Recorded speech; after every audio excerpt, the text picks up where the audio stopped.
إلى قيام يوم الدين. أما بعد فقد قال الله تعالى في كتابه المبين وهو أصدق القائلين وقوله الحق.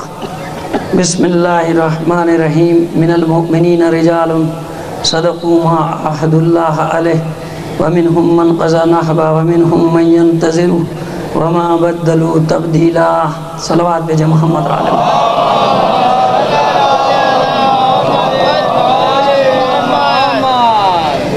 مومنین کرام، آپ سے درخواست ہے شہید مظلوم علامہ عارف حسین الحسینی، شہید ڈاکٹر سید عباس حیدر اور تمام جملہ مرحوم مومنین و مومنات کے لیے سورہ فاتحہ کی تلاوت فرما دیجیے.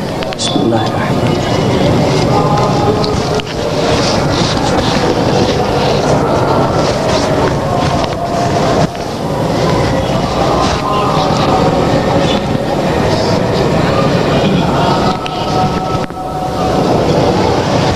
صلوات بھیجے محمد علی محمد.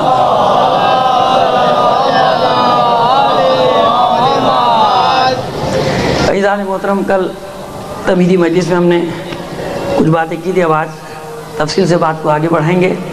آج جو دو باتیں آپ کے سامنے پیش کرنا ہے وہ ایک مکمل تعارف جناب امیر مختار کا. مکمل تعارف کا حق تو خیر نہیں ادا ہو سکتا، لیکن ایک خاکہ آپ کے سامنے ان کی شخصیت کا آ جائے، اور ایک کوفے کا تعارف کہ کوفہ کیا ہے. کیونکہ ظاہر کوفے کے اصطلاح بھی مشہور ہے، الکوفی لا یوفی، کوفی سے وفا نہیں. لیکن میں آج یہی آپ کی خدمت میں عرض کرنا چاہتا ہوں کہ جتنی وفاداری کوفے والوں نے دکھائی اور کئی والوں نے دکھائی بھی نہیں تاریخ میں اہل بیت کے ساتھ، جتنی وفاداری کا جا بجا مقام پر کوفیوں نے ثبوت دیا، لیکن ان کی ایک خیانت ان کی ساری وفاداریوں پہ پانی پھیر گئی. ہوتا ہے نا، انسان بہت سارے کام اچھے کرتا چلا جاتا ہے، ایک کام ایسا کرتا ہے کہ وہ سارے کاموں پر پانی پھیر دیتا ہے. تو کوفیوں نے جو کربلا میں خیانت کی امام کے ساتھ، اگرچہ کہ یہ بھی حقیقت ہے کہ کربلا میں جو اکثریت شہید ہوئی انصار کی، خانواد اہل بیت کو علیحدہ کر کے جو شہید ہوئے عوان و انصار، ان میں بھی اکثریت کوفیوں ہی کی تھی. اور بدلہ لینے والوں میں بھی جو سب سے پہلے قیام کیا وہ بھی کوفی، جناب سلیمان بن سورد خزائی اور ان کے انصار. اور جنہوں نے دوبارہ قیام کیا جناب امیر مختار، ان کے ساتھ بھی اکثریت جو ہے وہ اکثریت قاطع، وہ بھی کوفی. لیکن ایک کام نے ان کے کیا کیا، اسے کہتے ہیں کہ اماموں کے ساتھ اور انبیاء کے ساتھ جب خیانت کرتا ہے کوئی تو سب کے لیے مصیبت کر جاتا ہے. حالانکہ وہ وفادار ہیں، وہ جنتی ہیں، وہ بہشتی ہیں جنہوں نے قیام کیا، وفاداری کی. لیکن ایک کام ان کا ایسا ہوا کہ اس ایک کام نے سارے کام پہ، وفاداریوں پہ، جانثاریوں پہ سب کی وہ پیچھے چلی گئی. اور یہ اصطلاح جو قیامت تک کے لیے ہو گئی کہ آپ بھی اکثر یہ کہا کرتے ہیں یہ فلاں جگہ کے لوگ کوفی ہیں، فلاں جگہ کے لوگ کوفی ہیں، فلاں محلے کے کوفی ہیں. یہ اور بات ہے کہ ہر محلے والا دوسرے محلے والے کو کوفی کہہ کے حساب برابر کر لیا کرتا ہے. تو اس سے پتہ چلتا ہے کہ نہیں، تھوڑا بہت اثر ہر جگہ، کیونکہ یہ ہے فطرت، یہ فطرت انسانی، اس میں کوئی تبدیلی آنے والی اس فطرت میں نہیں ہے. یہ فطرت انسانی، ہر جگہ انسان جب مفادات کو، منافع کو خطرات میں دیکھتا ہے تو بہت کم لوگ ایسے ہوتے ہیں کہ جو میدان میں نکل پاتے ہیں، اپنے قول کو ایفا کرتے ہیں. اسی لیے کہا کہ من المؤمنین رجال، مومنین میں بھی کچھ لوگ، من المؤمنین، مومنین میں سے کچھ ایسے مرد ہیں کہ جو خدا سے کیے ہوئے عہد کو پورا کرتے ہیں. صدقوا ما عاہدوا اللہ علیہ، تمام نہیں، کچھ لوگ ایسے جو خدا سے کیے ہوئے عہد کو سچا کر دکھاتے ہیں. کچھ ان میں سے گزر گئے، کچھ باقی ہیں، اور اسی فطرت پہ سارا سلسلہ چل رہا ہے. اس میں کوئی تبدیلی آنے والی نہیں ہے. صلوات بھیجیے محمد علی محمد. آپ کی خدمت میں نے عرض کیا تھا کہ 1 ہجری میں ولادت ہوئی جناب مختار کی، اور جناب ابو عبیدہ ابن مسعود ثقفی جو والد ہیں، جناب رسول خدا نے بشارت دی اور جناب مختار کا ذکر کیا کہ ابو عبیدہ تجھے اس بیٹے کی بشارت دیتا ہوں کہ جو میرے فرزند کے قاتلوں سے بدلہ لے گا، انتقام لے گا. تیرے اس بچے کی تجھے مبارکباد دیتا ہوں. اور پھر ائمہ طاہرین نے جس طرح سے ان کا ذکر کیا، ہر امام نے پہلے اس غلط فہمی کو دور کر دیا جائے، کیونکہ جناب امیر مختار پہ بہت سارے تاریخوں نے الزام لگائے. وہاں کچھ شاذ ہمارے بھی مورخین ایسے کہ جنہوں نے اعتراض کیا کہ اقتدار کی خاطر اور حکومت کی خاطر جناب مختار نے اس راستے کو اپنایا. یا بعض لوگوں نے یہ اعتراض کہا کہ اس نے خدائی کا دعویٰ کر دیا تھا، اس نے نام مشرکانہ حرکتیں. دوسری تاریخوں نے اس طرح سے کردار کو مسخ کرنے کی کوشش کی. تو وہ باتیں بھی کہ کس بنا پر انہوں نے یہ کہا کہ خدائی کا دعویٰ کیا اور اس نے رسالت کا دعویٰ کیا اور یہ مشرک ہو گیا تھا امیر مختار. اور اس نے صرف اقتدار کی خاطر یہ سارا ڈھونگ رچایا تھا، جبکہ پہلے سے طے تھا مولا کائنات کا دعا دینا، زانوں پہ بٹھانا۔ ایک مقصد کے لیے مختار آیا تھا اس دنیا میں، اس نے اس مقصد کو پورا کیا اور چلا گیا، اور ہمیشہ اس مقصد کا ہی ذکر کرتا تھا۔ اور اس کا ثبوت ابن زیاد کے زندان میں جب جناب امیر مختار قید ہیں اور جناب میثم تمار سے ملاقات ہوئی، جناب میثم تمار سے، جناب امیر وہ بھی قید میں تھے، ملاقات ہوئی تو جناب میثم تمار گلے لگ کے مبارکباد دیتے ہیں، امیر مختار تجھے مبارک ہو، میں نے سنا ہے اپنے مولا سے کہ تو یہ جس زمانے میں قید میں ہے تو رہا ہوگا جلد ہی، اور تو فرزند رسول کے قاتلوں سے انتقام لے گا۔ اور جناب مختار جناب میثم تمار کو یہ بتاتے ہیں کہ میثم تجھے بھی یہ خبر دیتا ہوں کہ تو مولا ہی کی فضیلتیں، اہل بیت ہی کی فضیلتیں بیان کرتا ہوا مارا جائے گا، تیرے اعضاء قطع کیے جائیں گے، تیری زبان کو قطع کیا جائے گا۔ تو عزیزو یہ کوئی علم غیب نہیں تھا، یہ وحی نہیں تھی، الہام نہیں تھا، یہ جن گودوں میں انہیں پرورش پائی تھی یہ وہ علوم اہل بیت تھے۔ اور آپ کی خدمت میں عرض کروں کہ خاص شاگرد تھے، اگرچہ کہ عمر میں بڑے تھے جناب محمد حنفیہ سے جناب امیر مختار، لیکن تاریخوں میں ہے کہ کسب فیض خصوصی درس لیتے تھے محمد حنفیہ سے امیر مختار۔ جناب امیر مختار خاص شاگرد تھے، اسی لیے قیام کرنے میں جو سب سے زیادہ مدد کی ہے، اجازت دلوانے میں امام کی، وہ جناب محمد حنفیہ کا ہاتھ تھا۔ اگرچہ کہ عمر میں چھوٹے ہیں، عرض کر رہا ہوں آپ سے امیر مختار سے، لیکن امیر مختار خاص شاگرد ہیں محمد حنفیہ کے۔ اور جناب محمد حنفیہ کس کے شاگرد ہیں یہ آپ کو بتانے کی ضرورت نہیں مجھے، صلوات بھیج دیجیے محمد علی محمد پر۔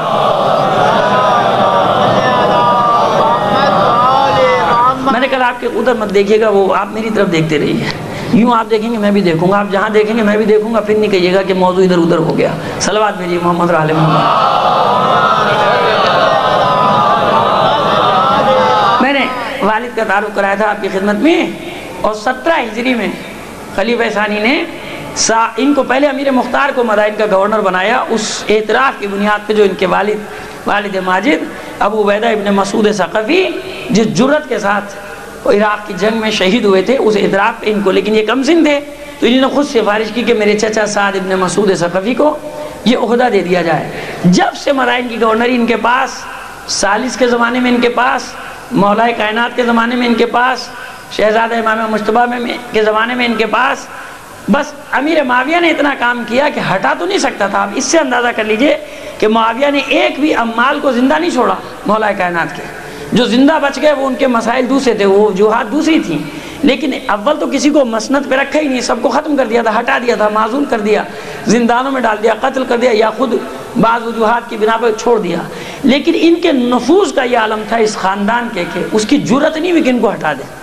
بس اتنا کیا کہ اس نے مدائن سے ہٹا کے موصل کا گورنر سعد ابن مسعود ثقفی کو بنا دیا۔ اور 14 ہجری میں یہ کوفے کے قریب ہیرا ایک جگہ ہے، ہیرا منتقل ہوا امیر مختار اپنے چچا کے ساتھ۔ اور یہ بھی آپ کی خدمت میں عرض کر دوں، یہیں پہ میں تھوڑا سا کوفے کے بارے میں آپ کے سامنے بیان کرنا چاہتا ہوں کہ کوفہ کوئی قدیم شہر نہیں تھا، جیسے ہیرا تھا، ہلا تھا اور بہت سارے آبادی تھی، کوفہ شہری نہیں تھا اس وقت۔ 17 ہجری میں اس کی بنیاد پڑی ہے۔ اس کی تاریخ تھوڑی سی سمجھ لینا ضروری ہے تو ہمارے مزاج بعد میں سمجھ میں آ جائے گا کہ کوفہ ایک فوجی مزاج کا شہر تھا، وہاں کے کوئی قدیمی باشندے نہیں تھے، ادھر کے آئے ہوئے ادھر کے آئے ہوئے، یہاں کے فوجی وہاں کے فوجی، یہ سب جمع تھے کوفے میں، پھر انہیں کی وہ نسلیں ہوئی اور یہی وہ آبادی بن گئی، یہی شہر بن گیا۔ نسلاً وہاں کے رہنے والا کوئی بھی نہیں تھا، اور کوفے کی بنیاد ڈالی تھی سعد ابن ابی وقاص نے 17 ہجری میں۔ یہ ایسی جگہ تھا کہ مجبوری تھی کہ یہاں پہ لشکر کو رکھا جائے، جنگیں چل رہی تھیں، ابتدائی دور تھا اسلامی، ایران کی طرف حملے ہو رہے ہیں، عراق کی طرف حملے ہو رہے ہیں، تو کوفہ ہیرا سے 3 میل کے فاصلے پر اب بھی ہے، خیر اب تو مل گئے دونوں جگہیں۔ یہ جگہ تھی خالی، بالکل بیابان، فرات اس کا کنارہ تھا، دریائے فرات جس کو آپ نہر فرات کہتے ہیں، اس کے ساتھ تھا۔ یہاں پر اس نے 1 لاکھ جھونپڑیاں ڈالی تھیں، چھپر جس کو کہتے ہیں، 1 لاکھ سپاہیوں کے رہنے کی سب سے پہلی بنیاد ڈالی اس نے۔ اس کا کوفہ نام اس لیے رکھا کہ کوفہ یا کوفان بھی اس کو پہلے کہا جاتا تھا، تو کوفہ سے نکلا، یعنی اجتماع کی جگہ، وہاں اجتماع کیا لوگوں نے، اس کا نام پڑ گیا کوفہ۔ یہ وجود میں آیا 17 ہجری میں، اس سے پہلے یہ شہر تھا ہی نہیں، اور وہ بھی ایک وقتی طور پہ فوجی کیمپ تھا۔ اور بعض جگہ لکھا ہے کوفہ اس کو اس لیے کہتے تھے کہ یہاں ریت کے ساتھ ساتھ تھوڑے تھوڑے پتھر بھی ہوتے تھے، کنکر، یہاں اس لیے اس کو کوفہ کہا جانے لگا۔ پھر یہاں پہ کوئی سیلاب ویلاب آیا، کوئی تباہی مچی، بارش آئی، سب تباہ و برباد ہو گیا، بارش کی وجہ سے، تو پھر پکے مکانات کی بنیاد، یہ آتش زنی کا واقعہ ہو گیا، یہ جل گئے سارے چھپر، پھر پکے مکانات بنائے، پکی چھاونی بن گئی۔ تو حقیقت میں کوفہ کیا تھا؟ ایک فوجی چھاونی تھی، ایک فوجی کیمپ تھا جس کی بنیاد ڈالی تھی سعد ابن ابی وقاص نے، اور مولا کائنات نے اس کو پائے تخت کیوں قرار دیا؟ صلوات بھیجیے محمد اور آل محمد پر۔ ویسے ایک بات کا میں اعتراف کر رہا ہوں، مجھے بہت حیرت ہوتی ہے کہ اس قسم کے بیانات بڑا دعویٰ کرتے تھے لوگ کہ ایسی مجلسیں نہیں سنتے لوگ، ایسی مجلسیں پسند نہیں آتی، لیکن میں آج حیرت بھی کرتا ہوں، مجھے خوشی بھی ہوتی کہ نہیں، اگر روایت سے الگ ہٹ کے انسان بات کرے، ایسا نہیں ہے، بات بتائی جائے، لوگ سنتے ہو، میں آپ کی ہمت کی اور حوصلے کی بھی ہدایت دیتا ہوں، ورنہ مجھے پہلی دوسری مجلس میں اپنی یقین نہیں ہوتا کہ دوسرے تیسرے دن کے بعد یہ بیچارہ رو رہا ہوگا، صاحب ادب بھی جس نے مجلسیں رکھوائی ہیں یہ بھی رو رہا ہوگا کہ بھئی یہ کیا کر دیا آپ نے، میدان ہی صاف کر دیا، بالکل صفایا کر دیا میدان کا۔ لیکن بہرحال میرے لیے خوشی کے باعث ہے۔ ایک بار اور صلوات بھیج دیجیے محمد علیہ۔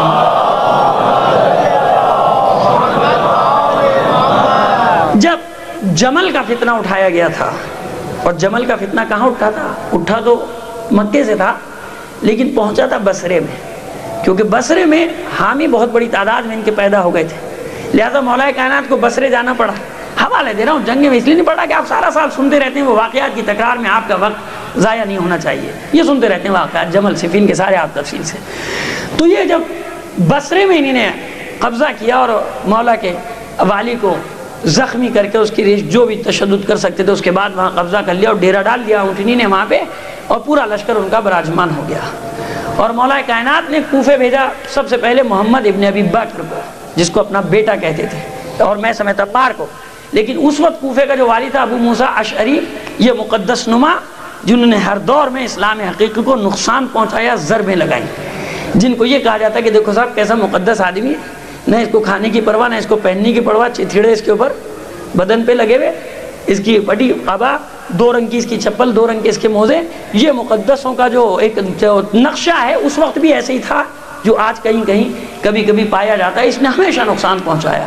تو اس کا بڑی دھاک تھی اس کے تقدس کی لوگوں پہ، ان مقدس نماؤں کی ایک دھاک ہوتی ہے نا، لوگ کہتے ہیں بھائی یہ بڑا مقدس انسان ہے۔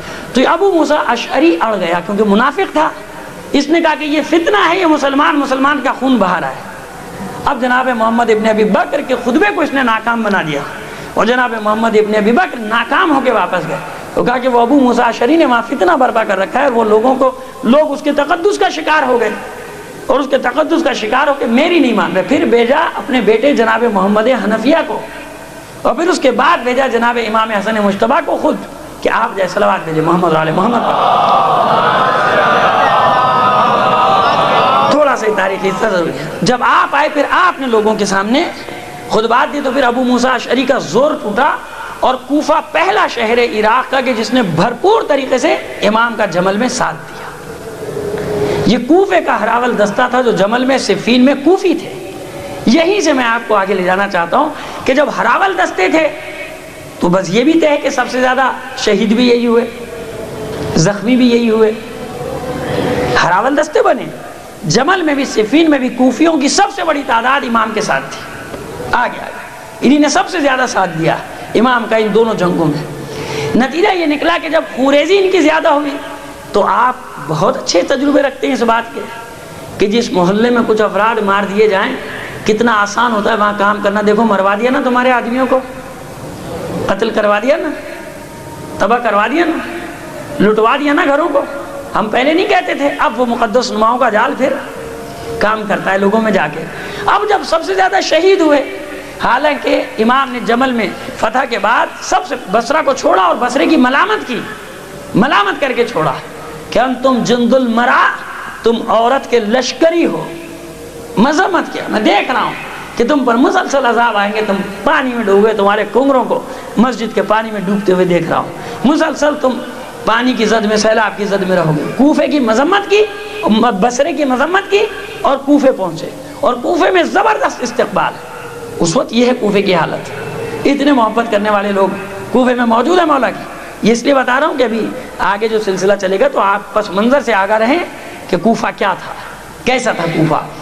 پورے تمام مولا کے چاہنے والے اکثریت، تو ابو موسیٰ اشعری کا زور ٹوٹ گیا، لیکن اس کے دل میں تو بات رہ گئی نا کہ میں یہاں کا والی تھا، ہر ایک نے مجھے رکھا، اور یہ اس دور میں آ کے میرا یہ ہوا۔ اب صفین میں جو ہوا حکمیت، صفین میں بھی کوفی سب سے زیادہ، یہاں سے منافقین نے زور لگانا شروع کیا کوفیوں میں کہ دیکھو کیا فائدہ ہوا، تمہارے لوگ سب سے زیادہ مرے، تمہارے لوگ شہید ہوئے، تمہارے لوگوں کا نقصان ہوا، تم نے دشمنی بھی لی اور کچھ نتیجہ نہیں نکلا، نتیجہ صلح کی صورت میں نکلا۔ یہاں سے کوفے میں یہ عدل بدل۔ اس کے بعد پھر امام کا، کیونکہ دل جب انسان کی، آپ کسی قوم کی اسپرٹ ختم کر دیں ختم ہو جاتی ہے، ان کی اسپرٹ ختم ہو گئی، ان کا جذبہ ختم ہو گیا۔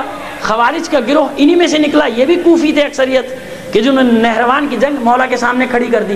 جب ان کا جذبہ ختم ہو گیا تو اب یہ لڑنے کے قابل نہیں رہے تھے، اور مولا نے شروع میں اسی لیے اس کو پائے تخت بنایا تھا کہ یہی جذبہ مدینے میں تھا۔ توجہ چاہتا ہوں چند منٹ کی آپ کے لیے۔ مدینے میں کیا ہوا؟ جہاں مال آ جاتا ہے، پیسہ آ جاتا ہے، مال غنیمت آ جاتا ہے، وہاں جہاد کا جذبہ کیا ہوتا ہے؟ ختم ہو جاتا ہے۔ تو مدینے کی حالت یہ تھی کہ جب جمل کے لیے نکلے تو 1000 جنگجو مدینے سے نکلے، 12000 کوفے سے، 12000 کوفے سے۔ تو مدینے میں مولا دیکھ رہے تھے کہ یہاں وہ مالدار ہو گئے نا لوگ، پائے تخت ہے، مال آ رہا ہے، مال غنیمت آ رہا ہے، ان کا جذبہ ختم ہو گیا تھا۔ اور کوفہ ایک سینٹر تھا اس وقت بلاد اسلامی کا، مملکت اسلامیہ کا مرکز، اور ایران عراق کی سرحدیں، شام کی سرحدیں، ان کے بیچ میں کوفہ۔ اس لیے مولا نے وقتی طور پہ پائے تخت بنایا۔ جب وقتی طور پہ پائے تخت بنایا تو وہاں یہ جو منافقین کے فتنے اٹھنا شروع ہوئے تو اب مستقل طور پہ امام کو وہاں اپنا پائے تخت بنانا پڑا، کیونکہ فتنوں کا مرکز بن گیا تھا، سازشیوں کا مرکز، جاسوسوں کا جال بچھا ہوا تھا۔ ابن زبیر کے جاسوس، شامیوں کے جاسوس، یعنی امیر معاویہ کے جاسوس، مصیبت کر دی تھی، یہاں تک کہ آخر میں دیکھیے وہی کوفہ جس نے ساتھ دیا، امام ان کوفیوں سے کہتے ہیں، جب شہر انبار پہ، آپ نہج البلاغہ میں یہ خطبے کی تفسیر میں آپ کو مل جائے گا، صلوات بھیج دیجیے محمد علی محمد پر۔ عزیزو مجھے احساس ہوتا ہے، آپ کی کیفیت کا احساس ہوتا ہے، لیکن میرا ساتھ دیجیے، تھوڑا سا ساتھ دیجیے چند منٹ۔ تو اب مولا کائنات جب انبار کے شہر پہ حملہ کیا، معاویہ کے آدمی آتے ہیں، لوٹ مار کر کے لے جاتے ہیں، جب آتی ہے اس شہر کو مارا، کبھی اس شہر کو مارا۔ میں اس لیے پس منظر پڑھ رہا ہوں کہ آپ اپنے مستقبل کو اس میں تعین کریں۔ دشمن آتا ہے، ایک بار ادھر وار کرتا ہے، ان کو لوٹا بھاگ گیا، دوسرا خوشی ہماری طرف نہیں آیا، دوسرے دیہات پر حملہ کیا، معاویہ کے آدمی نے وہاں لوٹ مار کی، 10-12 کو مارا، وہاں سے چلے گئے، کیونکہ پراگنڈا ہے۔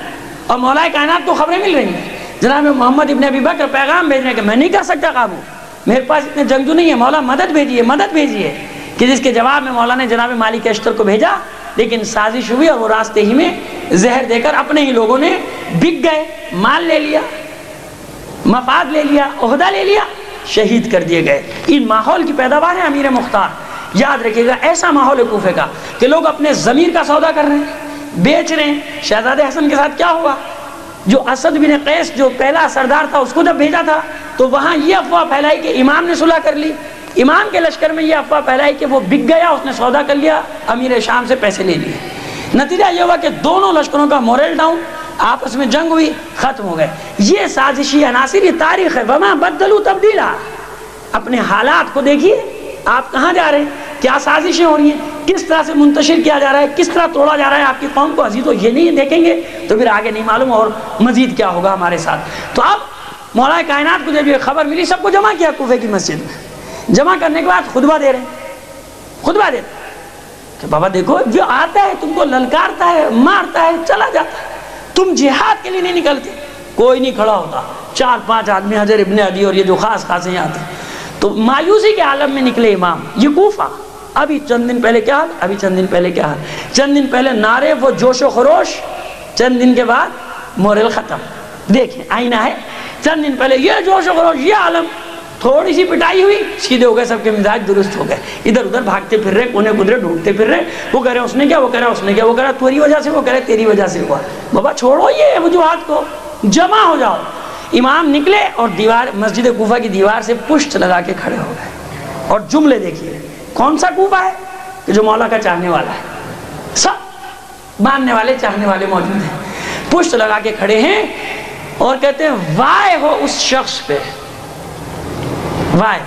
اور اصل الفاظ میں پڑھوں گا بھی نہیں، آپ ہضم نہیں کر سکتے، بس کہہ ہی دیتا ہوں کہ نہج البلاغہ میں پڑھ لیجیے گا، خطبہ ہے کہ جب کوفیوں نے شہر انبار پہ حملہ، یہ عنوان بھی اس کا یہ ہے، کوفیوں نے جس وقت جہاد میں سستی دکھائی تو مولا نے یہ خطبہ ایراد فرمایا، وائے ہو اس پر جس کو تم جیسے دوست ملے ہوں، جس کو تم جیسے رفقا ملے ہوں، جس کو تم جیسے ساتھی ملے ہوں. کاش میرے بس میں ہوتا کہ اپنے 10 دے کے اس کا 1 لے لیتا. وہ باطل پر ہے اور میں تمہارا امام برا ہوں. میں تم سے کہتا ہوں جہاد کرو، تم نہیں کرتے. یہ حالت ہے کوفیوں کی. اتنے عرصے میں 4 سال میں زمین آسمان کا فرق آ گیا. زمین آسمان کا فرق آ گیا. کوفیوں میں یہ کوفہ ہے. اس لیے مولا کائنات وہاں پہ پائے تخت بنا کے بیٹھے. اس کوفے کی پیداوار ہے. تو جناب مختار جب کوفہ آباد ہوا اپنے چچا کے ساتھ آئے، وہاں آباد ہو گئے. کوفے میں اس جگہ آباد ہو. گورنری ملی مدائن کی، مدائن چلے گئے، لیکن کوفے میں گھر موجود ہے. تھوڑے عرصے کے بعد یہ کوفی ہی مشہور ہو گئے. کوفے کے رہنے والے جناب مختار اپنے چچا کے ساتھ مدائن میں. اب حالات دیکھیے کیسے ہوئے. جناب امیر مختار بچپن سے چاہنے والا. ایک بار اور صلوات بھیج دیجیے محمد آل محمد. یہ شہدائے اہل بیت، اس کے بارے میں میں چاہتا ہوں پہلے اماموں کے ذریعے سے تعارف ہو جائے، پھر میں بتاتا ہوں آپ کو کہ اس نے کس طرح سے حکمت عملی اختیار کی اور اماموں کی نصرت کی. سب سے پہلے مولا کائنات اور جناب رسول خدا کی حدیث میں بیان کر چکا. جناب امام حسن مجتبیٰ کے ساتھ جب لوگوں نے دغا کی مسکن کے مقام پہ، صلوات بھیج دیجیے محمد آل محمد. خالی امام کہوں یا فرزند رسول، اب یہ بھی بات بتانے کی نہیں، لیکن بتائے دیتا ہوں تو اس وقت بے شک صلوات نہ بھیجیں. جب میں کسی امام کا پورا نام لوں تو بغیر کہے صلوات بھیج دیا کیجیے آپ، کہ اس میں تو بتانے کی ضرورت نہیں. آپ کو پتہ ہے کہ جب معصوم کا پورا نام لیا جائے تو صلوات تو ہونی ہے نا. تو اب لیکن یہ جیسے پہلے آپ نے دی تھی اس انداز میں نہیں، ذرا بیداری کے عالم میں صلوات بھیجیے محمد آل محمد.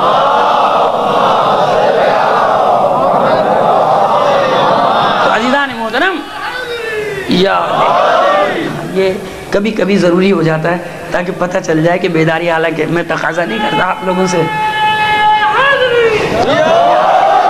کبھی کبھی، لیکن سارا وقت بھی اس میں نہیں جانا چاہیے. اس میں دیکھیے یہ بھی بتا دوں کہ اس میں میرا فائدہ ہے. جتنی زیادہ دیر لگائیں گے نعرے آپ، میرا فائدہ ہوتا ہے، آپ کا نقصان ہوتا ہے، کیونکہ میرا وقت گزرتا چلا جاتا ہے. یہ بھی ایک ٹیکنیک ہوتی ہے. ایک بار اور صلوات بھیج دیجیے محمد آل محمد پہ. تو اس لیے وقتاً فوقتاً ضروری ہے کہ بیچ میں بیدار رکھنے کے لیے. یہ اسی لیے ہوتا ہے ایک بار کر دیا، جب آپ نے 5 منٹ لگا دیے تو 5 منٹ میں تو کٹ گیا، آپ کا نقصان ہوگا، میرا تو فائدہ ہوگا، میں تو جلدی چلا جاؤں گا. ٹھیک ہے. تو سرکار اب یہ شہزادے کے ساتھ کیا ہوا کہ جب یہ حالات ہوئے تو اپنے لوگوں نے حملہ کر دیا خیمے پہ. پوری جنگ کا حال آپ سنتے رہتے ہیں، پڑھتے ہیں. میں نے کہا کہ میں اشارے اپنے مقصد تک لے جانا چاہتا ہوں آپ کو. حملہ کر دیا یہاں تک کہ امام کو زخمی کر دیا، اور کتنی مشکلوں سے بھائیوں نے مل کے گھیرا ڈال کے، جناب سید الشہداء نے، جناب محمد حنفی، سارے بھائی چاروں طرف آ گئے، گھیرا ڈالا. اور کچھ بنی تہیم کے لوگ کہ جنہوں نے محاصرہ کر کے اپنے محاصرے میں لے کے امام کو بچایا.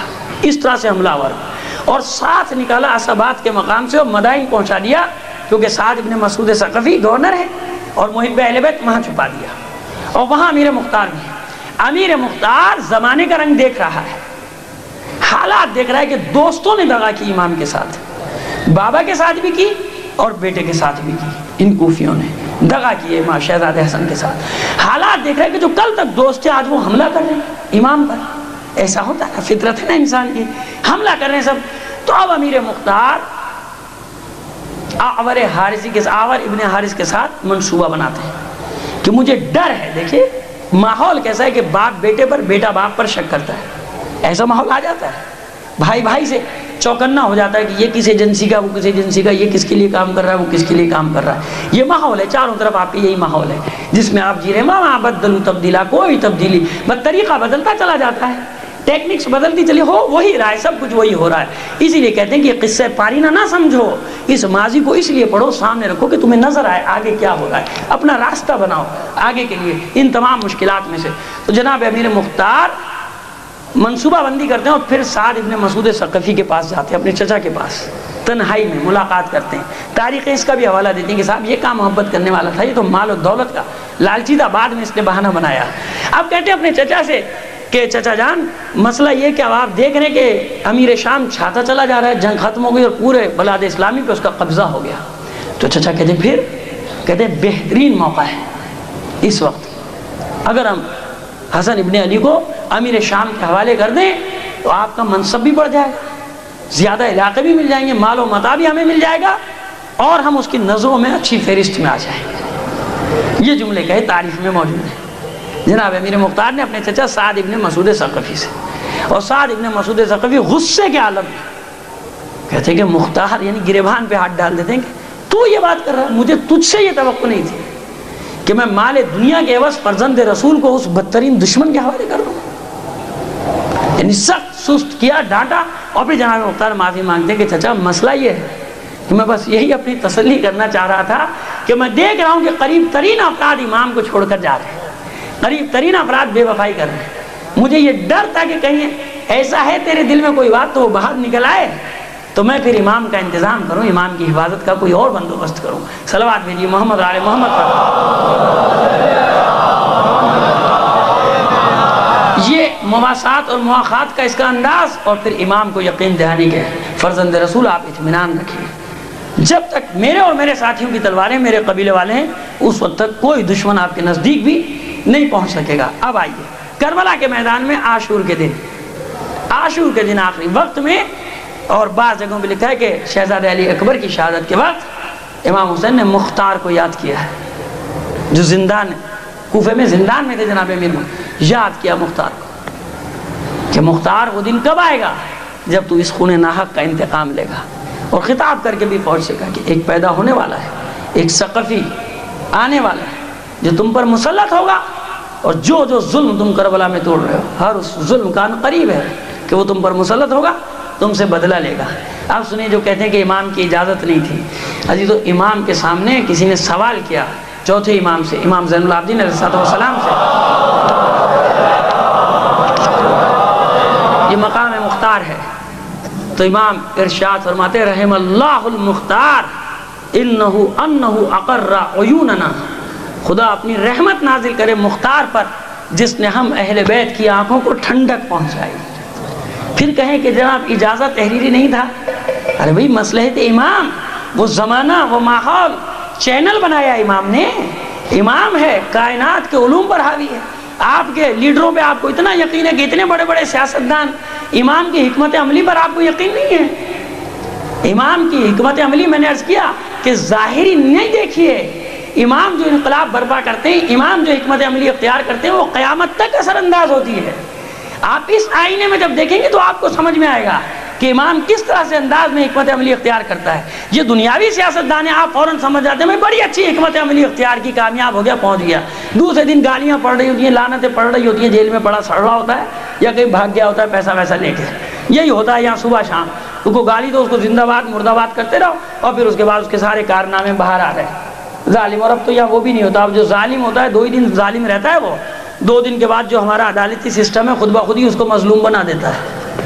ظالم کو مظلوم بنانے والا نظام ہمارے یہاں موجود ہے کہ ظالم ہے دنیا جانتی ہے، لیکن سسٹم ایسا پوشیدہ، ایسا فرسودہ، ایسا گھناؤنا سسٹم ہے کہ ہر ظالم یہاں مظلوم ہو جاتا ہے. ہر تھوڑی آج جو ظالم ہے، بھی دیکھیے کہ کل جب یہ جیل میں پڑے ہوں گے سب کہیں گے یہ مظلوم ہے. یہ ہمارے لوگوں کا شعور ہے جو کہتے ہیں کہ بڑا سیاسی شعور ہے ہمیں. کل جس کو ظالم کہہ رہے ہوتے ہیں آج اس کی مظلومیت کے نوحے پڑھ رہے ہوتے ہیں. آج جس کو مظلوم کہہ کے چھڑوائیں گے، جس مظلوم کو آزاد کریں، کل کہیں تو بڑا خبیث ہے، اس نے اتنے ظلم کرنا شروع کر دیا. تو یہ تمہارا شعور ہے بھائی کہ تم کو ابھی آدمیوں کی شناخت ہی نہیں ہوئی کہ کس کیا حق ہے اور کیا باطل. اب یہ معیاری آپ اور تم سے مراد آپ یہ مجمع نہیں بلکہ ایک عوام الناس کی بات کر رہا ہوں. صلوات بھیجیے محمد علی محمد پر. تو عزیزان محترم بلا دو بیٹا، اب جب اوپر آئی گئے ہو تو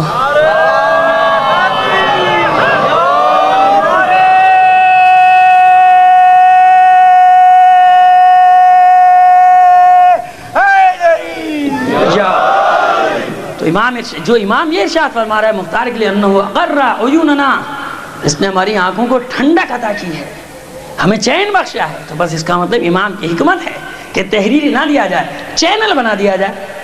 جناب محمد حنفیہ کا چینل بنا دیا، وہاں سے اس طرح سے یہ کام انجام ہوا. انشاءاللہ اس کی تفصیل آ جائے گی. اب دیکھیے چوتھا امام، 5واں امام، امام محمد باقر علیہ السلام کیا کہتے ہیں اس امام کے بارے، جناب مختار کے بارے میں. جناب مختار کا بیٹا حکم ابن مختار آیا امام کی خدمت میں کہ فرزند رسول لوگ میرے باپ کو برا بھلا کہتے ہیں، سب و شتم کرتے ہیں اس پہ. کہا کہ کیا کہتے ہیں تمہارے بابا کے بارے میں لوگ؟ کہا کہ میرے بابا کے بارے میں کہتے ہیں وہ مکار ہے، وہ فریبی تھا، وہ جھوٹا تھا، مکار. کہا کہ خدا رحمت کرے تمہارے بابا پر. امام باقر ارشاد فرماتے ہیں خدا رحمت کرے تمہارے بابا پر، تمہارے بابا نے ہم اہل بیت کی نصرت کی، تیرے بابا نے ہماری مدد کی، ہماری بیواؤں کی شادیاں کرائیں، ہماری عورتوں کے سر میں تیل ڈالنے کا بندوبست کیا۔ حکم کو سینے سے لگائے، تو تسلی رکھ کہ وہ خدا کی رحمت کے سائے میں ہے تیرا باپ۔ 5 پھر امام تشریح کرتے ہیں کہ 5 سال ہاشمی عورتوں نے اپنے سر میں تیل نہیں ڈالا تھا، ان کے گھروں سے دھواں نہیں نکلتا تھا۔ یہ تیرا باپ تھا کہ جس نے اہتمام کیا، اہل بیت کے سکون کا سامان کیا، اور وہ خدا کی رحمت کے سائے میں ہے۔ یہ 5واں امام کہتا ہے، اور خدا ان کے ساتھ نپٹے گا کہ جو تیرے بابا کو برا بھلا کہتے ہیں۔ 6واں امام، امام جعفر صادق علیہ السلام۔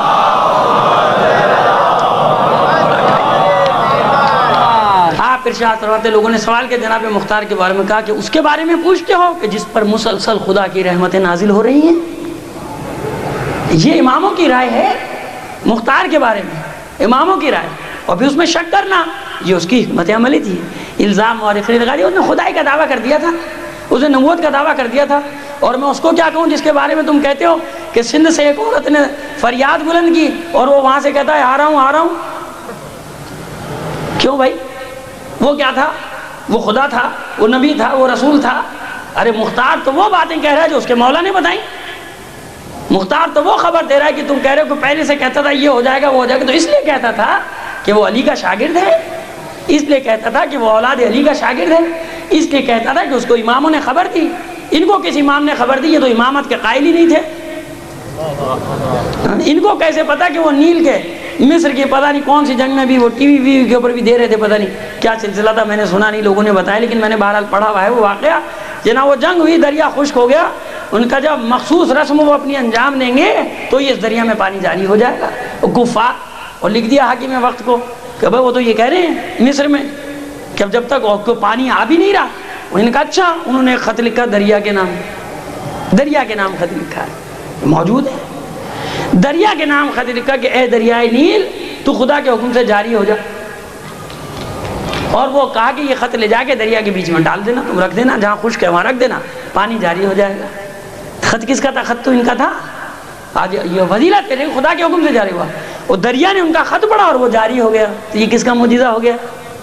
یہ خدا تھے، یہ رسول تھے، خدا کے حکم سے نہیں۔ جہاں اہل بیت کا معاملہ آ جائے گا نا، وہاں ہر اڑنگا اڑ جائے گا، ہر چیز آ جائے گی۔ اور ویسے جناب انہوں نے یہاں سے آواز دی یا ساری الجبل، وہ جناب وہاں پہ جناب جواب دے رہا ہے، وہ حجاج جیسا صفاک انسان جواب دے رہا ہے کھڑا ہو کے کہ آ رہا ہوں، تاریخیں لکھ رہی ہیں۔ اب کوئی نہیں پوچھ رہا بھائی حجاج نے کیسے سن لی؟ سندھ میں ایک راجہ داہر کے ہاتھوں لٹا ہوا قافلہ، ایک مسلمان عورت چیخ رہی ہے کہ ہماری مدد کو کون، اور وہاں سے اپنی جگہ سے کھڑا ہو کے جواب دے رہا ہے کہ آ رہا ہوں۔ کیوں؟ یہ کہاں سے ہو گیا؟ یہ خدا ہے، رسول ہے، نبی ہے، لیکن اب کیا کیا جائے کہ دشمنی اہل بیت عقلوں پہ پتھر ڈال دیتی ہے، مت مار دیتی ہے، جس کو آپ محاورے میں کہتے ہیں کہ یہ ان کے ساتھ ہوا۔ تو کیونکہ جناب مختار وہ خبریں دیتے تھے کہ میں یہ کروں گا اور یہ ہوگا، اور ہر جگہ کہا کہ یہ مشرکانہ دعویٰ کرتا تھا، یہ الوہیت کا دعویٰ کرتا تھا، یہ الوہیت کا دعویٰ نہیں کرتا تھا، اس کو خبریں ملی تھیں، معصومی سے جانتا تھا کہ میں کیوں پیدا ہوا ہوں، میری خلقت کا مقصد کیا ہے۔ تو تمام ائمہ کی رائے مختار کے بارے میں مثبت، دعائیں، نزول رحمت، کہا کہ یہ تو ہمارا ناصر ہے، اس نے ہماری نصرت کی ہے، اس نے ہماری بیواؤں کی تزویج کا سامان فراہم کیا۔ صلوات بھیج دیجئے محمد اور آل محمد پر۔ تو اس لیے میں نے تھوڑا سا کوفے کا پس منظر بھی پیش کر دیا کہ یہ کوفہ، یہ کوفے کے لوگوں کا مزاج، کیونکہ مقامی نسلی نہیں ہے، یہ آئے میں یہ حالات دیکھ کے بدلتے جاتے ہیں، حالات دیکھ کے، لیکن دلوں میں محبت موجود ہے، کیونکہ قریب سے کردار کو دیکھا ہے، مولا کائنات ان کے درمیان رہے ہیں، جب کردار کو دیکھا ہے، عملی میدان میں ڈرتے ہیں لیکن دل سے چاہتے ہیں۔ تو عزیزان محترم، بڑی جرت کے ساتھ میں یہ باتیں کرتا ہوں آپ کے سامنے، لیکن مجبور ہو کے کرتا ہوں، کیونکہ جرت ہے اس لیے کر رہا ہوں، جرت نہ ہوتی تو نہ کرتا، میں بھی دوسروں کی طرح اور باتیں کرتا۔ صلوات بھیج دیجئے محمد اور آل محمد۔ نہیں عزیزو، ذرا بلند آواز سے صلوات بھیجا کریں۔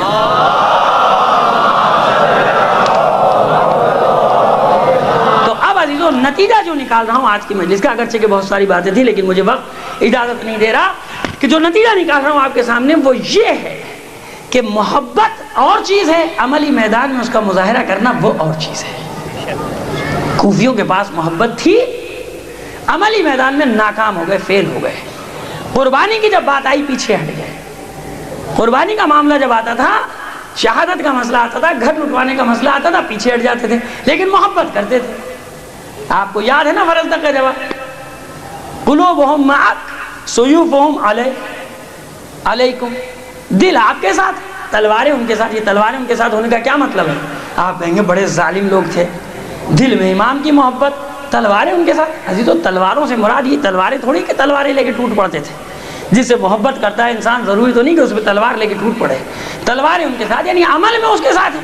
جو امام چاہتا ہے وہ انجام نہیں دیتے، جو امام کہتا ہے وہ نہیں کرتے، امام کا ساتھ نہیں دیتے۔ جب امام کی نصرت نہیں کرتے تو نصرت نہ کرنا بس یہ ثبوت ہے کہ تم اس کے مخالف کے ساتھ ہو، چاہے عملی میدان میں آؤ یا نہ آؤ۔ تو عزیزو یہ کردار ہوتے ہیں۔ میں اس لیے آپ کے سامنے عرض کرنا چاہ رہا ہوں اس بات کو کہ یہ یاد رکھیں کہ محبت کی دو قسمیں ہیں، آنسو کی دو قسمیں ہیں، جیسا کہ کل میں نے تمہیدی مجلس میں بھی عرض کر دیا تھا۔ آنسو کی بھی دو قسمیں، محبت کی بھی دو قسمیں۔ ایک آنسو بیٹھے روتے رہیے آپ، ثواب ہے، میں نہیں کہہ رہا ثواب نہیں ہے ثواب۔ ایک آنسو انسان کو مختار بنا دے، انسان کو سلیمان بنا دے، انسان کو ابراہیم بن مالک اشتر بنا دے۔ فیصلہ آپ کر لیجئے کہ کون سا گریا، کون سا زیادہ افضل ہے گریا، کس کا زیادہ اجر ہے۔ اجر دونوں کا ہے، تھوڑا تھوڑا، اس کا بھی اجر ہے لیکن اس کا اجر۔ تو یہ مختار نے بتایا تھا کوفے میں کہ دیکھو اگر محبت واقع کربلا ہو چکا، میں چاہوں تو میں بھی بیٹھ کے رو سکتا ہوں جیسے تم ویسے میں، لیکن مختار بتا رہے کہ نہیں، اس کے ساتھ ساتھ ضروری ہے کہ قیام کیا جائے یزیدیت کے خلاف۔ حالانکہ یزید تو نہیں ہے نا جب مختار نے قیام کیا، یزید پلید کا وجود نہیں ہے 67 ہجری میں، لیکن وہ قیام کر رہا ہے۔ اب میں آپ سے ایک سوال کر لوں، مجھے بتائیے کہ یزیدیت ختم ہو گئی ہے نا؟ آپ ہی کہتے ہیں بھائی ہے نا، یزیدیت ہے۔ اچھا یزیدیت نے اپنا کام چھوڑ دیا؟ نہیں چھوڑا، عقلی بات ہے۔ یزیدیت اپنے کام میں لگی ہوئی ہے حسینیت کے خلاف، لیکن یہ کتنا بڑا اندوہناک سانحہ ہوگا تاریخ کا کہ حسینیت اپنا کام چھوڑ دے۔ جب آپ اعتراف کر رہے ہیں، اس بات کو قبول کر رہے ہیں کہ یزیدیت اپنے کام میں مصروف ہے، یعنی یزید کے مشن کو آگے بڑھا رہی ہے، تو پھر حسینیوں کا کیا فریضہ ہے؟ بیٹھے رہیں، اپنے دل سے فیصلہ کیجئے۔ حسینی اپنا کام چھوڑ دو کہ نہیں ہمارا تو اب کوئی کام نہیں، ہمارا تو یہ کام ہے، نہیں عزیزو، حسینیوں کو بھی اسی انداز میں سامنے آنا پڑے گا کہ وقت کے تقاضے کیا ہیں، یزیدیت کا کس طرح سامنا کیا جائے، یزیدیت کا کس طرح رخ موڑا جائے، یزیدیت کو کس انداز میں شکست دی جائے۔ اپنے ذہنی در لگانے ہوں گے کہ نہیں، یہ ہے کار حسینی، یہ ہے مختار کا کام، یہ کرنا پڑے گا ہمیں۔ صلوات بھیجیے محمد علی محمد پر۔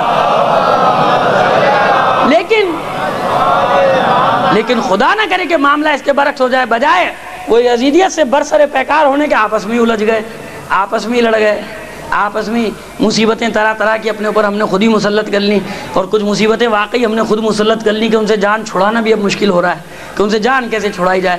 کچھ لوگ ٹھیکیدار بن کے بیٹھ گئے قوم کے، کچھ لوگوں نے قوم کا سودا کرنا شروع کر دیا، کچھ لوگوں نے قوم کے نام پہ اپنی دکانیں چمکانی شروع کر دیں، کچھ لوگ ٹھیکیدار بن کے سامنے آ گئے، کچھ لوگ چیمپئن بن کے سامنے آ گئے۔ آپ ان کو ٹوک نہیں سکتے، آپ ان کو روک نہیں سکتے، بھائی ہم تو عزاداری کے چیمپئن ہیں۔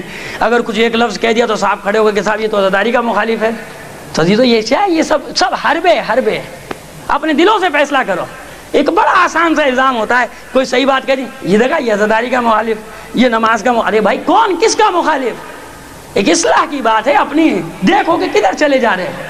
لیکن یہ ان چیزوں میں ہمیں بڑا مزہ آتا ہے، چٹکلے چھوڑنے میں، زبان کے چٹخارے لینے میں۔ ایک بات نکلی اس کو کچھ سے کچھ بنا کے کہیں پہنچا دیا، آپ خوش ہو رہے ہیں۔ یہ اندازہ نہیں ہو رہا کہ ہمارے ذرا سے فتنے سے قوم کا کتنا بڑا نقصان ہو جائے گا۔ ہمارے ذرا سے بات کو ادھر سے ادھر کر دینے سے، پچھلے سال میرے ساتھ یہی لطیفہ ہو چکا ہے، لیکن خیر خدا کا شکر ہے کہ اتنی بات آگے نہیں بڑھی تھی، کچھ کا کچھ بنا کے کہیں پہنچا دیا بات کو۔ تو یہ وقت نہیں ہے، دشمن برابر سے ہم سب کو ایک ہتھیار پہ رکھے ہوئے کہ نہیں رکھے ہوئے، سب کو یہاں ہمارے ہاتھ، اپنے مسئلے ختم نہیں ہوتے، اپنی اپنی چودراہٹیں بنا کے بیٹھے ہوئے۔ جب دیکھو محرم آیا، اپنی ٹھیکیداریاں لے کے سب بیچ میں آگے بن کے، جیسے ان سے بڑا کوئی غمخوار نہیں ہے۔ خبریں لگ جائیں گی، ہماری تصویریں، پتہ چل جائے گا قوم کے چیمپئن یہ ہیں، قوم کے ٹھیکیدار یہ ہیں۔ در حقیقت قوم کو بیچنے والے، قوم کا سودا کرنے والے، قوم کو رسوا کرنے والے، قیادت کے نام پر۔ صلوات بھیج دیجیے محمد علی محمد پر۔ کبھی ایسا نہیں ہوا کہ درباروں میں ہمارے علماء کے سر جھکے ہوں۔ آج یہ بھی دیکھ لو اپنی آنکھوں سے کہ کس طرح ملائیت بکتی ہے درباروں میں جا کے، کس طرح اپنے دین کا سودا کرتی ہے، اپنی آنکھوں سے دیکھ لو۔ تاریخ میں پڑھتے ہو، سنتے ہو، میں نے کہا نا کہ تاریخ کو دیکھو، پڑھو، پھر سامنے آئینہ رکھ لو کہ کیا ہو رہا ہے۔ فخر سمجھتے ہیں کہ وزیر اعظم سے مل لیا، ہم صدر سے مل لیا، اس نے ہمیں بلا لیا، چائے پلا دی، تمہارے منہ میں وہ نوالا ڈال دیا کہ اب تم کلمہ حق نکال ہی نہیں سکتے زبان سے۔ کیسے نکالو گے کلمہ حق؟ تمہارے منہ میں اس نے ٹھوس دی رشوت، تمہارے منہ میں اس نے وہ باطل کا نوالا، وہ حرام لقمہ ڈال دیا کہ اب تم کیا کلمہ حق، اب کیا تم ظلم کے خلاف، اب تم تعویلیں کرو گے، اب تم التجائیں کرو گے، ان ظالموں سے درخواستیں کرو گے ان سے کہ یہ کر دیجئے، یہ کر دیجئے، یہ کر دیجئے، یہ کر دیجئے، خدا را یہ نہ کیجئے، خدا را یہ کر دیجئے۔ اب تم درخواستیں کرو گے، التجائیں کرو گے، کیونکہ تم نے وہ لقمہ منہ میں لے لیا جس نے تمہاری زبانوں پر تھالے ڈال دیے۔ بڑا فخر سمجھتے ہو کہ ہم یہاں چلے گئے، ہم وہاں چلے گئے۔ صلوات بھیج دیں محمد آل محمد پر۔ تو عزیزو، اس لیے میں آپ کے سامنے اس لیے پڑھ رہا ہوں آپ کے سامنے کہ عزیزو، یہ پس منظر ضروری ہے مختار کے کردار کو سمجھنے کے لیے کہ اس نے کس زمانے میں قیام کیا۔ اور پھر لوگ حیرت کرتے ہیں اتنی جلدی حکومت ختم ہو گئی۔ حیرت اس بات پہ نہ کرو حیرت کہ اس کی حکومت جلدی ختم ہو گئی، حیرت اس بات پہ کرو کہ اس نے اس دور میں کس طرح سے اتنے لوگوں کو جمع کر کے اور کس طرح سے قاتلان حسین کو چن چن کے مار دیا۔ یہ حیرت کی بات یہ ہے کہ جو لوگوں کی فطرت ہے، اس فطرت کو جب سامنے رکھو گے تو دیکھو گے۔ صلوات بھیج دیں ایک بار اور محمد آل محمد۔ تو عزیزان محترم، یہ دو باتیں آج آپ کے سامنے میں نے رکھی، گفتگو کو ختم کر رہا ہوں۔ ایک کوفے کا پس منظر، مزاج کا پس منظر، ایک جناب مختار کے بارے میں ائمہ کی رائے کہ کبھی شک نہ کرنا مختار کے اوپر، شک نہ کرنا۔ اور نفوذ کا کیا عالم ہے؟ ایک بات اور، کیونکہ میں چاہتا ہوں کل بالکل نئی گفتگو شروع کروں، آج کے لیے جو سوچ کے آیا تھا اس میں پھر بھی رہ گئی بہت ساری باتیں، چاہتا ہوں بتانا۔ اس میں ایک بات اور کہ چار بھائی دوسرے بھی ہیں، ایک بہن صفیہ، آپ دیکھیں اعتراف کی بنا پہ خلیفہ ثانی نے اپنی بہو کے لیے انتخاب کیا ہے، بہن کا امیر مختار کی صفیہ، عبداللہ ابن عمر کی زوجہ۔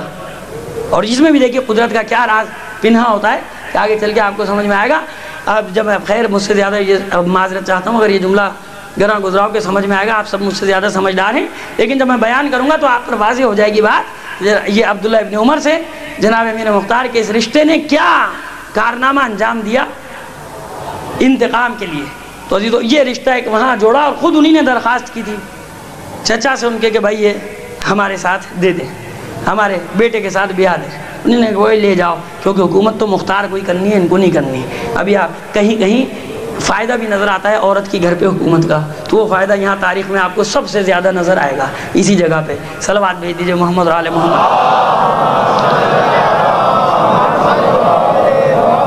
عزیزان محترم، آج ہے 13 محرم، مصائب بھی میں چاہتا ہوں اسی ربط کے ساتھ رکھوں، جو میں نے گفتگو کی ہے اس کے سائے میں ہی مصائب بھی آپ کے سامنے بیان کرنا چاہتا ہوں۔ 13 محرم وہ تاریخ شہدائے کربلا کے تدفین کی تاریخ، دفن شہدائے کربلا آج 13 تاریخ کو کس انداز میں ہوا تھا۔ 12 محرم تک تو کوفیوں کا لشکر یہاں موجود ہے نا، 12 محرم کو تمام بیویوں کو اسیر بنا کے رسن بستہ بے گجاوا اونٹوں پر لے جایا گیا، میدان صاف ہو گیا۔ عمر سعد نے اپنے نجس کشتوں کو دفن کر دیا اور پاک و مطہر، طاہر و مطہر اجساد انواریہ کو میدان میں ایسی بے گرو کفن چھوڑ دیا۔ ان مقدس اجساد کو، منور اجساد کو، جن کے لیے مولا کائنات اور رسول نے ارشاد فرمایا کہ یہ زمین مقدس ہو جائے گی جہاں ان شہیدوں کا خون گرے گا، ان کو اپنے خیال میں احانت کے ساتھ بے گرو کفن چھوڑ کر چلے گئے۔ 13 محرم کو جب ناکہ بندی ختم ہوئی، کیونکہ ابھی تک کربلا کا محاصرہ تھا، تو غازریہ کے لوگ، غازریہ اس محلے کا نام جس میں بنی اسد رہتے ہیں، ان کی عورتیں پانی وانی بھرنے کے لیے نہر پر آئیں۔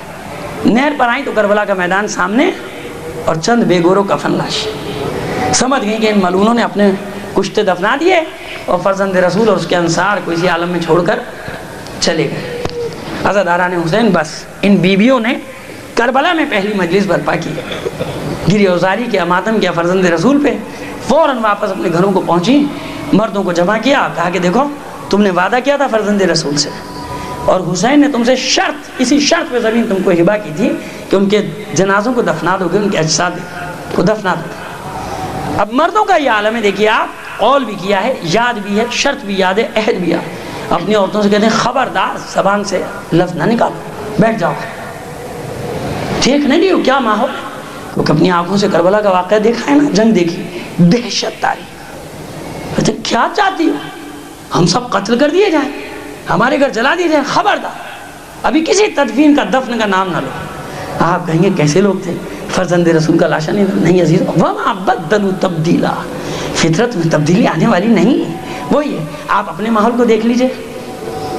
قتل و غارت گری ہوتی ہے، کسی بیچارے کا لاشا بوری میں پھینک گئے، کسی کو گھر کے آگے ڈال گئے، مار گئے. سب سے پہلے جس کے گھر کے آگے لاش پڑی تھی تالا لگا کے بھاگ جاتا ہے کہ نہیں؟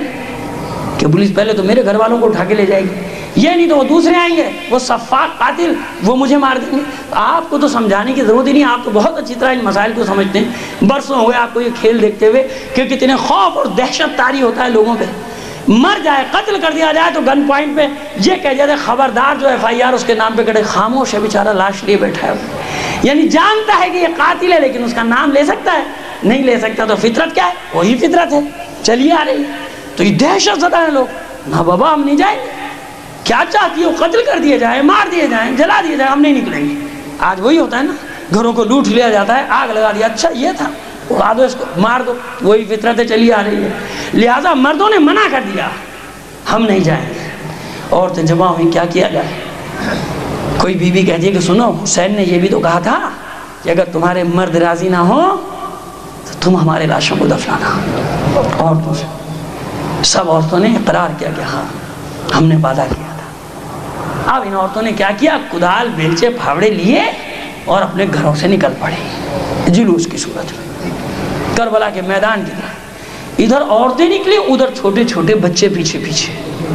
ہم نے بھی تو وعدہ کیا تھا حسین سے، ہم بھی جا کے ان کی مدد کریں گے، ہم نے بھی تو وعدہ کیا تھا دفنانے کا لاشیں. عزاداران حسین، یہ عورتیں بچے میدان کی طرف دوڑنے لگے.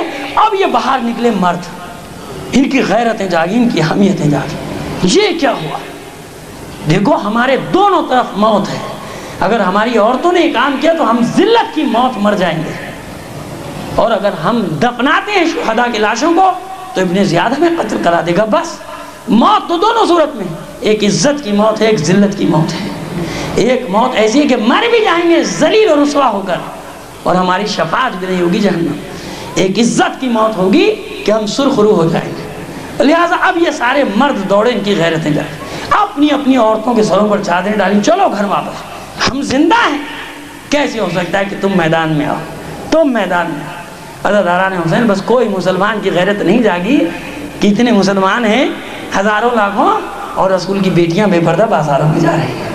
ان مردوں کی غیرت جاگی جب ان کی عورتیں خود بے پردہ بازار جب نکلی ہیں میدان میں.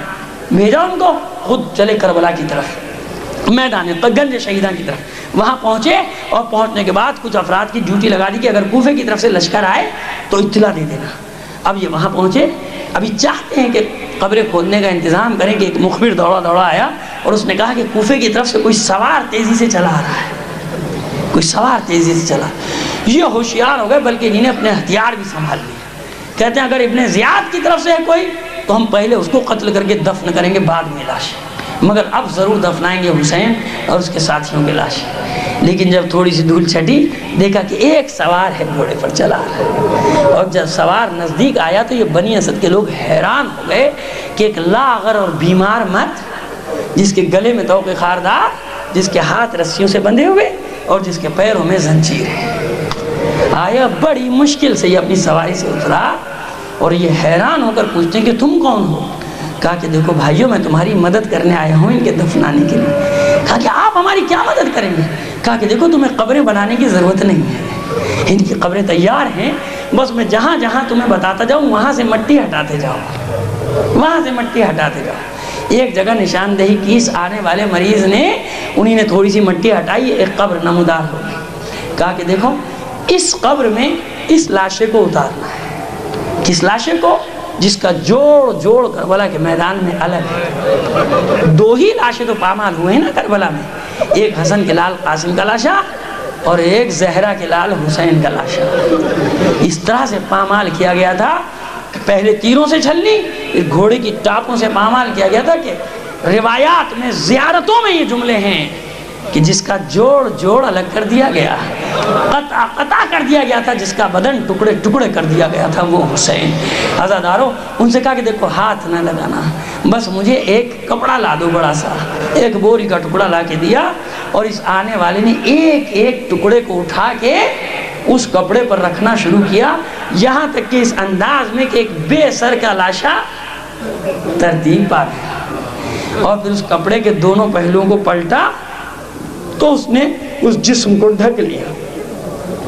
اس کے بعد یہ آگے بڑھے کہ ہم مدد کریں قبر میں اتارنے کے لیے، پھر رک گیا، کہا کہ بھائیو نزدیک نہ آنا، میری مدد کرنے والے پہنچ گئے جو اس جسم اطہر کو قبر میں اتاریں گے۔ یہ کہتے ہیں کہ ہم نے دیکھا، ہمیں لوگ نظر تو نہیں آئے، لیکن ہم نے محسوس کیا کہ کچھ ہستیاں ہیں جو اس بیمار اور لاغر شخص کی مدد کر رہی ہیں۔ اور عزیزو، ایک اور گواہی دی کہ جب یہ ٹکڑے جمع کر رہا تھا تو اس کا توق بھی ٹوٹ کے گردن سے گر گیا، اس کی رسیاں بھی ٹوٹ گئیں، اس کی زنجیریں بھی ٹوٹ کے اس کے بدن سے الگ ہو گئیں، اور بڑی مشکل سے یہ قبر میں اترا۔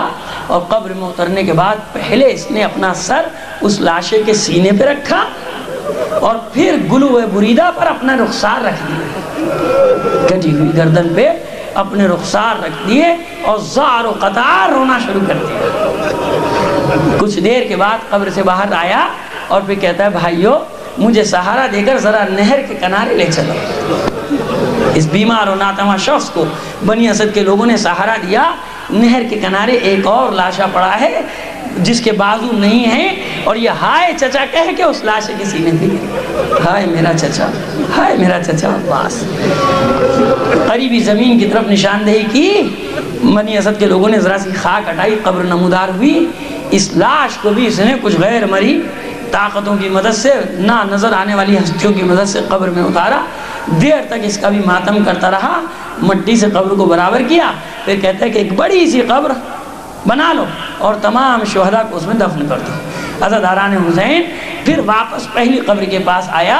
روایت کہتی ہے کہ دائیں طرف ایک قبر نمودار ہوئی، بائیں طرف قبر نمودار ہوئی، ایک قبر میں 18 سال کے کڑیل جوان کو، اور ایک قبر میں چند ماہ کے ایک شیرخوار، کسی کے بدن پہ سر نہیں، دفنا دیا۔ اور اس کے بعد درمیان کی قبر پہ اپنے ہاتھ سے لکھتا ہے مٹی میں، ھذا قبر حسین ابن علی ابن ابی طالب، یہ قبر حسین ابن علی ابن ابی طالب۔ بنی اسد کے لوگ سمجھ تو گئے کچھ، پھر بھی زار و قطار گریا کر کے دست بستہ عرض کرتے ہیں کہ آپ اپنا تعارف تو کرا دیجئے ہمیں کہ آپ کون ہیں۔ بس ایک بار پھر اس نے اپنے آپ کو اس قبر مطہر پر گرایا، اور رو کر کہتا ہے کہ میں اس حسین کا بیٹا علی ہوں کہ پیاسا گلا جس کا جدا کر دیا گیا اس کے تن سے، میں اس حسین کا بیٹا ہوں جس کے سر کو نو کے نیزہ پر بلند کر دیا گیا، میں اس حسین کا بیٹا ہوں جس کے جسم نازنی کو گھوڑے کی ٹاپوں تلے پامال کر دیا گیا، جس کا جوڑ الگ کر دیا گیا، میں اس حسین کا بیٹا ہوں کہ جس کے قتل کے بعد اس کے خیام کو آگ لگا دی گئی، اور اس کے حرم کو بے کجاوا اونٹوں پر سر برہنہ پا برہنہ بازاروں میں پھرایا گیا۔ الا لعنت اللہ علی القوم الظالمین وسیعلم الذین ظلموا